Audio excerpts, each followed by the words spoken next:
अब बारी है अपने गन को टेक्सचर देने की। पहले हमने चेक किया था अनरैप करके चारों तरफ चेक का टेक्सचर लगा के कि सब कुछ ठीक है, तो हमने देखा कि हाँ हर जगह अनरैपिंग बिल्कुल ठीक हो रही है, टेक्सचर सही तरह से अप्लाई हो रहा है। तो टेक्सचर अप्लाई करने के लिए मैंने इस वाली इमेज को खोल लिया रेफरेंस के लिए, क्योंकि मैं इसको ही टेक्सचर इस वाले टेक्सचर को देने वाला हूँ। आप चाहे तो कोई और टेक्सचर भी दे सकते हो, जैसे कि ये वाला टेक्सचर काफ़ी अच्छा लग रहा है और इसे देना उसके मुकाबले काफ़ी आसान है, इसलिए हम इस वाले टेक्सचर को देने वाले हैं, क्योंकि ये वाला लुक मुझे गन का अच्छा लग रहा है और शायद अच्छी भी लग रही है।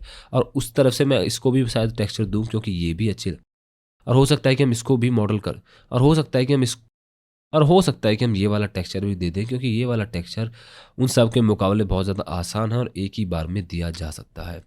तो हम शेडिंग टैब में गए और अब सीधा एक एक करके टेक्सचर देना शुरू किया। तो सबसे पहले हम टेक्सचर देंगे इस वाले पोर्शन को। इसको टेक्सचर देने के लिए सबसे पहले मैंने इसमें से चेक का टेक्सचर डिलीट किया और एक नया मटेरियल बनाया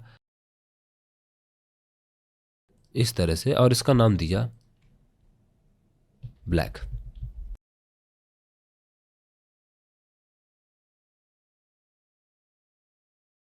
तो मैं अपनी गन को ये वाला टेक्सचर देने वाला हूँ और साथ में हम इस वाले इमेज का भी इस्तेमाल करेंगे, क्योंकि ये टेक्सचर भी मुझे पसंद आ रहा है। तो दोनों टेक्सचर को हम रखेंगे और दोनों टेक्सचर को एक साथ देने वाले हैं। तो सबसे पहले मैंने अपनी गन के इस वाले पोर्शन को चुना और इसमें एक नया टेक्सचर यहाँ से ऐड कर लिया। चाहे तो आप यहाँ से प्लस करके ऐड कर सकते हो। पहले मैंने पुराने को कैंसिल किया ताकि चेक का टेक्सचर इस पर ना रहे और इसको ऐड कर लिया। चेक का टेक्सचर को हमने परमानेंट ही यहाँ से डिलीट कर दिया है। हाँ, तो अब बारी है इस टेक्सचर को देने की। इसका नाम दिया ब्लैक और चाहे तो हम इस वाले ऑप्शन को भी दे सकते हैं, लेकिन पहले हम अपनी गन को कंप्लीट ब्लैक बनाएंगे। हाँ, तो ब्लैक नाम देके अब ब्लैक मॉडल करना शुरू करते। सबसे पहले मैंने इसको थोड़ा सा ब्लैक कर लिया कुछ इस तरह से। अब क्योंकि ये मेटल है तो हम इसको मेटल की तरह ही बनाएंगे, तो इसीलिए इसका थोड़ा सा मेटलिक पोर्शन को हमने फुल हाई कर लिया ताकि ये मेटल की तरह लगे। पूरी तरह से मेटल साथ में प्योर मेटल कर लिया ताकि ये मेटल की तरह दिखाई दे और अच्छी भी लगे। ऑलराइट, तो ये हमारी मेटल बन गया है। तो इस तरह से हम इसको मेटल टेक्सचर दे दिया है, लेकिन अभी भी मेटल टेक्सचर इतना ज़्यादा अच्छा नहीं लग रहा, क्योंकि हमको स्पेक्युलर शायद इसका थोड़ा सा ज़्यादा कम करना पड़ जाए। लाइक 0.1 हम स्पेक्युलर को छोड़ देंगे। और बात करें रफनेस की, तो रफनेस थोड़ी सी दे देते, क्योंकि इसमें चमक तो फिर भी मारेगी ही। ज़्यादा देंगे तो ज़्यादा ही रिफ्लेक्शन हो जाएगी, तो थोड़ी सी टेक्सचर करीब इतना इसको हम दे देंगे ताकि दूर से देखें तो अच्छी लगे। पर इतनी ज़्यादा नहीं, थोड़ा सा कम करना होगा, क्योंकि हमने इसको कुछ ज़्यादा ही रफ बना दिया है। तो 0.4 मेरे हिसाब से मुझे ज़्यादा अच्छी लग रही है। थोड़ी बहुत रिफ्लेक्शन भी है और थोड़ी बहुत स्मूथनेस भी है। पर पहले मैंने इसको बेवल मॉडिफायर देना था, लेकिन क्योंकि गन है, एक मिनट, यहाँ पर एक प्रॉब्लम है। इस प्रॉब्लम को हम ठीक कर लेते हैं कुछ इस तरह से। अब ठीक है। हाँ, तो अब क्योंकि ये वाला टेक्सचर मुझे तो ऑलरेडी पसंद आ रहा है, लेकिन उतना अच्छा नहीं लग रहा है जितना अच्छा लगना चाहिए, क्योंकि ये पूरी तरह से चिकना है और पूरी तरह से चिकनी बंदूक कभी होती नहीं है। अगर आप गौर से देखो तो यहाँ पर बहुत ही छोटे छोटे डॉट डॉट के निशान होंगे, जिससे लगेगा कि ये मेटल है। तो उसे ऐड करने के लिए मैंने नॉइस टेक्सचर ऐड किया, सर्च में किया नॉइस टेक्सचर, और नॉइस टेक्सचर को ऐड करने के बाद अब बारी है बम्प टेक्सचर ऐड करने की। तो बम्प टेक्सचर ऐड करने के लिए हम कन्वर्टर में आए और यहाँ से हमने बम्प को ऐड कर लिया। वेक्टर से आके बम्प को ऐड कर लिया और बम्प के नॉर्मल को नॉर्मल में मिलाया और नॉइस टेक्सचर के फैक्टोरियल को हमने हाइट में मिलाया, ताकि इस पर थोड़ा बहुत बम्प बन जाए। थोड़ी बहुत देर इंतजार किया और फिर देखा कि इसमें क्या होने वाला है। तो बम्प बड़ा ही अजीब सा लग रहा है, तो इसको थोड़ा स्केल करना होगा। स्केल करने के लिए मैंने लगभग इसको करीब इतना स्केल कर लिया ताकि ये इतनी बुरी ना लगे। करीब इसको करीब 700 तक हमने कर लिया, ताकि थोड़ी बहुत मेटल दिखाई दे, लेकिन अभी भी अच्छी नहीं लग रही है, तो थोड़ा और ज़्यादा किया। लगभग 1500 पे हमारा काम हो जाना चाहिए।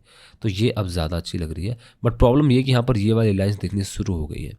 तो इसे सॉल्व करने का एक और तरीका है। फिलहाल हम इसको मेटल टेक्सचर दे रहे हैं। ये वाला टेक्सचर सेम हम इसी तरह से, इसी अप्रोच को हम यहाँ पर भी लगा सकते हैं, लेकिन फिलहाल हम इसको बना रहे हैं तो इसी को बनाएंगे। हाँ, तो ये थोड़ा ठीक लग रहा है। राइट हैंड क्लिक करके उसको शेड ऑटो स्मूथ कर लिया, लेकिन फिर भी इतना अच्छा नहीं लग रहा है, क्योंकि लाइंस बहुत ही अच्छे से यहाँ पर दिखाई दे रही हैं। जिनको हम एक तरीके से बच नहीं पाएंगे। लेकिन दूर से वैसे भी हमको ये गन दिखने वाली नहीं है। अगर दिखने वाली होती तो हम इसको थोड़ा हाई पोली में बनाते और थोड़ी बेवलिंग ज़्यादा यूज़ करते। तो इस तरह से हमारी गन लगभग बन के तैयार हो गई है। थोड़ी सी बारी है इसको थोड़ा और इसको स्केल करें, या फिर यहाँ स्केल ना करके एक और तरीका स्केल करने का, हम इस पर Ctrl+T दबाएंगे। उसके लिए आपका नॉट रेंगुलर एडिट में जाके जैसे आप प्रेफरेंस में जाओगे तो यहाँ से नॉट रेंगुलर अनेबल होना चाहिए। फिलहाल वो उसके नीचे हाइड हो गया है तो उसको हटा लिया। प्रेफरेंस में जाने के बाद यहाँ पर आप सर्च करोगे नोड, और इस तरह से नोड रेंगुलर आपका यहाँ पर ऑन होना चाहिए। ऑन होने के बाद आप नॉइस टेक्सचर को चुनोगे, Ctrl+T दबाओगे, जिससे खुद ब खुद मैपिंग लग जाएगी। इसको हमने 5 किया वापस, और यहाँ से स्केलिंग थोड़ी सी बढ़ा दी, लगभग 50 के आसपास कर दी, ताकि वही सेम अप्रोच हम यहाँ से आराम से ले सकें और उसके मुकाबले यहाँ पर काफ़ी ज़्यादा हमको अच्छे रिजल्ट मिल जाते हैं। लेकिन जनरेटेड ना करते हुए हम इसको यूवी से कनेक्ट कर देंगे, क्योंकि हमने यूवी रैपिंग की थी और बिल्कुल सब कुछ ठीक किया था।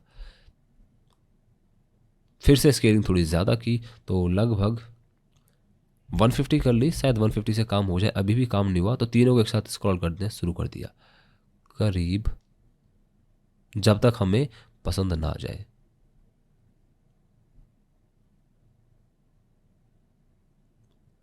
तो करीब यहाँ पर मैंने तीनों को 3000 कर लिया,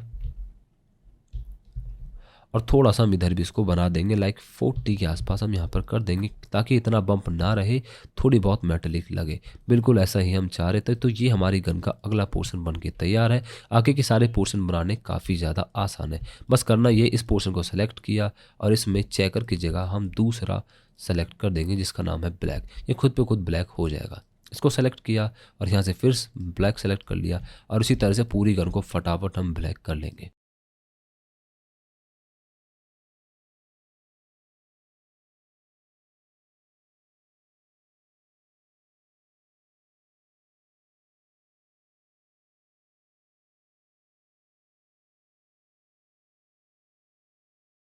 तो मैंने सबको टेक्सचर दे दिया सिवाय कुछ पोर्शंस को छोड़ते हुए, जैसे कि ये वाले, क्योंकि इनका टेक्सचर थोड़ा बहुत डिफरेंट है। इस वाले को मुझे ब्लैक टेक्सचर नहीं देना था, तो इसको मैं वापस से काट दूंगा, और साथ में इसको भी पूरी तरह से ब्लैक नहीं देना। इनके लिए हमें एक अलग टेक्सचर बनाना होगा, तो इसलिए इसको भी हमने यहाँ से कैंसिल कर दिया, और साथ में इधर वाले तो ऑलरेडी पहले से कैंसिल्ड है। और अगर देखें ऊपर वाले पोर्शन को तो इसको भी वही टेक्सचर देना होगा जो इनको दिया जाएगा।